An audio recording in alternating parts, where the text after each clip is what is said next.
Hello and welcome to my kitchen. So you will have seen that I've been out today, and what I've noticed recently is that there's a lot of elderflowers coming into bloom. Everything's blooming at the moment. The garden is, and the hedgerows are looking amazing.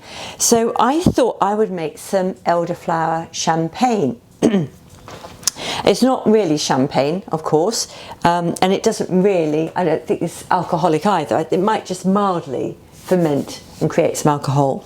But I followed a recipe by Choclette at Tin and Thyme, which I found on the internet.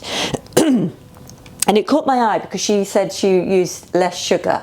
And as you're probably aware if you've watched me before, I like to just curtail the sugar and keep things as healthy as possible. So I started this morning. I boiled 1.5 litres of water and dissolved 150 grams of sugar in it. But it's taken probably over 3 hours to actually get to room temperature, which is what I'm looking for. So it's taken a long time. So excuse my hair, I've just washed it, not dried it yet, so I've just got it tied up because I wanted to get on, but you know, things don't always go according to plan. But yes, so I've got this. So I've got 1.5 litres of water, 150 grams of golden caster sugar dissolved in here. I'm going to use 1 lemon and a tablespoon of apple cider vinegar, and then 4 elderflower heads. And I've picked a few more than that. I picked some more when I was on my walk because I thought they were fresher looking. And a note in her details says watch out for older flowers because it tastes a bit like cat pee. And we don't want that. So yeah, so this is now dissolved. I'm going to cut the lemon in half, squeeze the juice into the water, add the lemon peel. It doesn't matter if the pips go in because I will strain this later. And then we add the apple cider vinegar, give it a stir, and then remove the flower heads from the stalks. All right, I've got all my pieces together. So cut my lemon in half, juice it, and I think the strong vitamin C element, hopefully, in here. I've washed the lemons as well and scrubbed the outsides. I would have liked organic, but I couldn't get organic, so I would recommend organic if you can get hold of it. Put the half in. Yes, I think the vitamin C helps it from oxidising, which is what it does in our bodies, so it helps prevent that, I should say. All right. And the pip, bit of the flesh. There's that in there. And now I want 1 tablespoon of apple cider vinegar. I've out of mine now. I've just got a tiny bit left. So I've got to make some more of that this autumn, which should be good. Right, 1 tablespoon of apple cider vinegar.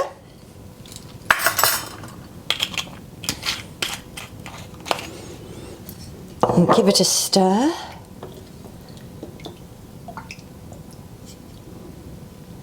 And now I need to remove the flower heads. So I think actually next time I will boil the water ahead of time I don't think my fork's going to do this. And then go and pick the flower heads fresh, because they've been sitting around. The idea is that once you pick them, you do leave them for a little while to allow any little creatures to skedaddle before you put them in the water. It will be all strained. So to be honest with you, one of the recipes also says you can actually just dunk the whole head in there.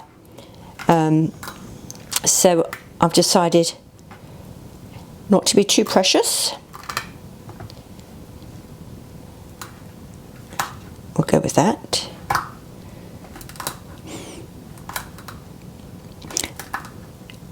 Yeah,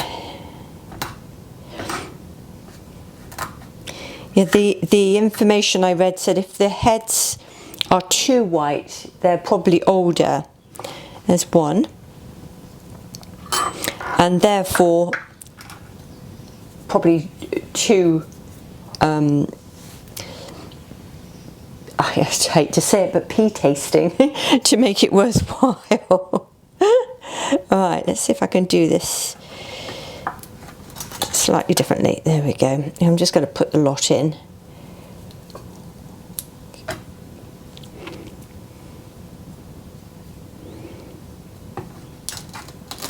As I say, another time I will do it slightly differently. I could have prepared the heads earlier, thinking about it. And the idea as well is not to wash them, because you want that natural yeast or bacteria that's on the flowers to help it ferment. So what I'm going to do is put this in the bowl covered for 24 hours, then I'll strain it. I've got some bottles ready, glass bottles with screw tops. I'll then strain it, put them into the bottles, keeping the lids quite loose, and then I'm going to leave them for about 2 weeks to ferment. And I'll keep checking on it, because I don't want the bottles to explode if the gases pick up, because of course we want it to be champagne-like, so we want it to have some bubbles.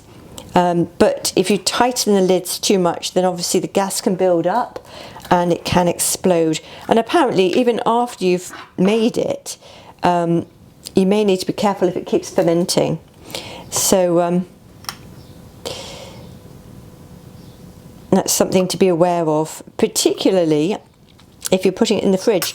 I've got a new fridge and I read the safety details like a good girl, and the warnings for danger and death were quite staggering, but once I'd read some of it I could understand why they were being quite so dramatic. But one of the things it did mention, don't put something in there that could explode, because it could damage your fridge, basically. So that is a good point. If you're putting bottles of this in the fridge, you need to keep it in a cool place afterwards. If you've got a good cool pantry, I think that probably would be sufficient. Or a basement. If you've got a basement or cellar. A wine cellar would be good. Nearly put the wrong thing in. Pretty little flowers. I saw some amazing flowers this morning with the dogs. I saw some poppies, which I'll show you, on a rubble tip. They were amazing. Beautiful colours, but also multiple heads. I've seen the multiple heads before. It's a particular place I walk. I don't know where all these seeds have come from, but I hadn't seen multiple poppy heads before until a couple of years ago on this farm, and he wasn't growing poppies, not deliberately, and they're absolutely beautiful. So when they go over, I will go and pinch a seed pod or two. I know the farmer, he won't mind. He's very accommodating when it comes to things like that, fortunately, because he's not going to use them. You need to keep an eye out though, because sometimes, once before he had some beautiful flowers on his rubble tip, and then the rubble went just as I was getting ready to go and pick some seeds. Right, so I've got 4 heads in here. Just give it a stir. I think I will get that off. It is a bit much.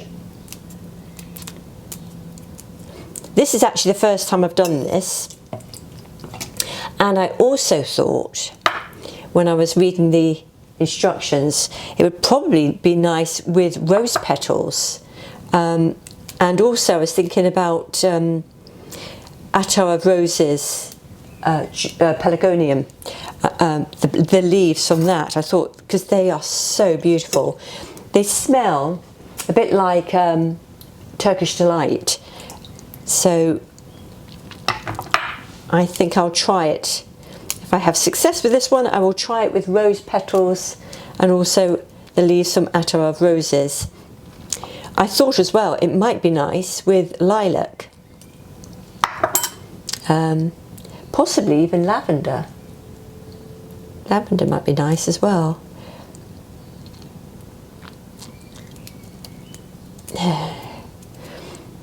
Didn't like that one, we'll leave that one.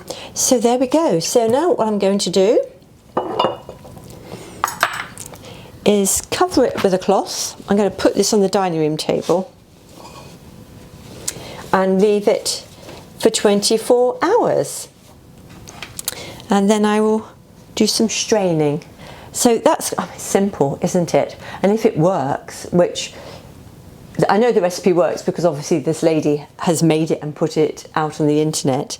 If this one works and I can do it with roses, rose petals, attar of roses, leaves, maybe lavender, then that would be a lovely drink to have through the summer months.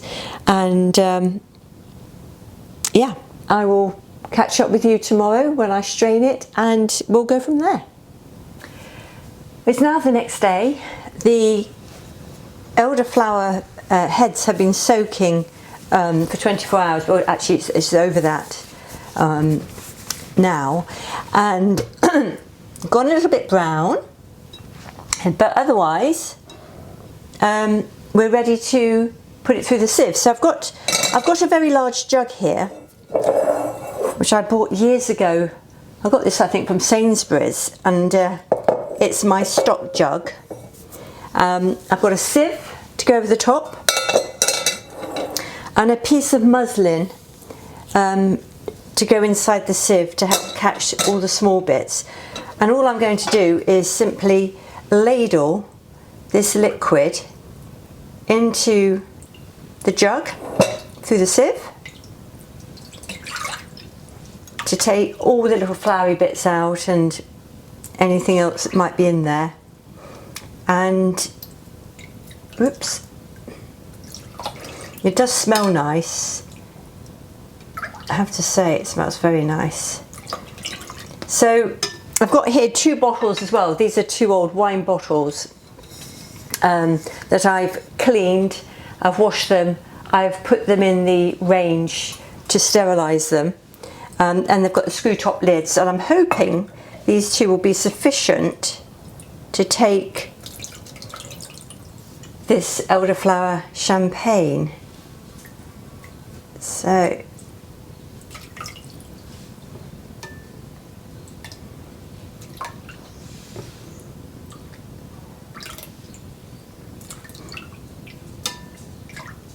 and then what's left, the bit of the lemon and the flower heads, they can go in the compost.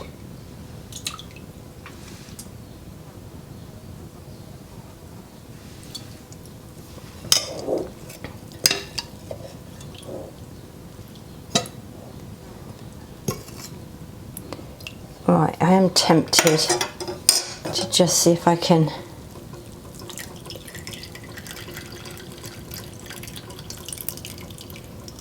pour that residue in without everything falling in.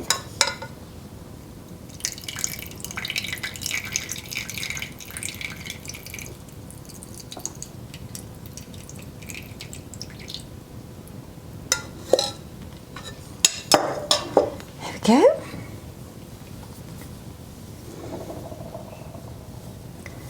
And then I'll give this a little squeeze. Just a gentle squeeze. Get the rest of it. I have washed my hands as well beforehand.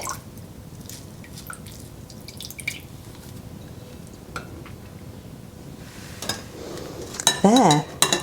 And it looks like, I keep talking about pea. It looks like pea.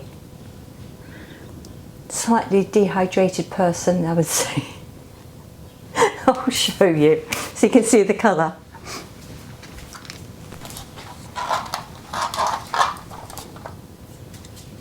There you go. So that's it. It actually looks a bit like green tea as well. So that is, just put you back on the tripod, all mod cons. And now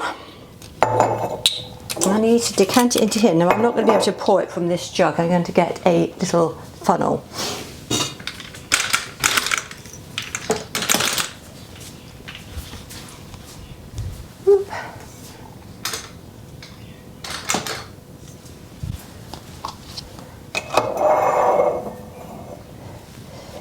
So, let's see if I can do this without making a terrible mess.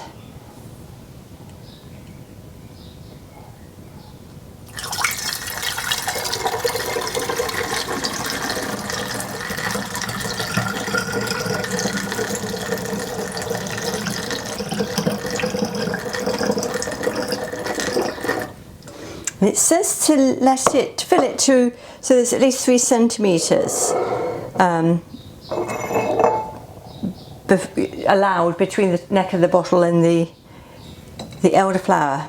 And as these are wine bottles, I'm not quite sure whether that's the same.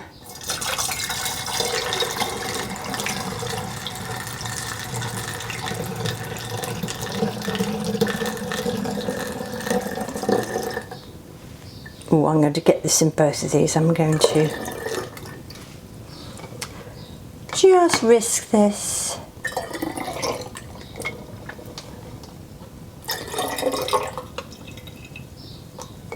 There we go.